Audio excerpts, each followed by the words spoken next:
এরে নবীর উম্মতের দল, ওই মায়ের অবদান ভুলার মতো না। জানা অজানা ভাবেও যদি কোনো ভুল করে থাকো, ওই মা বাবার থেকে দোয়া নাও, তাড়াতাড়ি ক্ষমা চেয়ে নাও, আল্লাহর কাছেও ক্ষমা চাও রে ভাই। আমার মায়ের অবদান, বাবার অবদান ভুলতে পারবো না রে বাবা। মাঝে মাঝে মায়ের সন্তানের মারে শাসন করার জন্য, কিন্তু দেখছো মাঝে মাঝে সন্তানের মায়ে মারার পরেও কিন্তু মা ঘুমাইতে পারে না। মা কিন্তু সন্তানের ধমক দিয়াও কিন্তু পাগলের মতো থাকে। সন্তানের ধমক দিছে এমন জোরে, সন্তান অভিমান করে ঘরে যায় না, ভাত খায় না, মা কয়া ডাকে না। আব্বা জান একদিন তাকায় দেখতেছে বালিশে মাথা লাগায় তার স্ত্রী গুনগুন করে কান্না করে রাতের বেলা।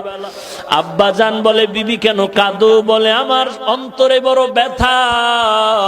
বলে, কি ব্যথা? বলে, একটা সপ্তাহ হয়ে গেছে সন্তান আমাকে মা বলিয়া ডাক দেয় না।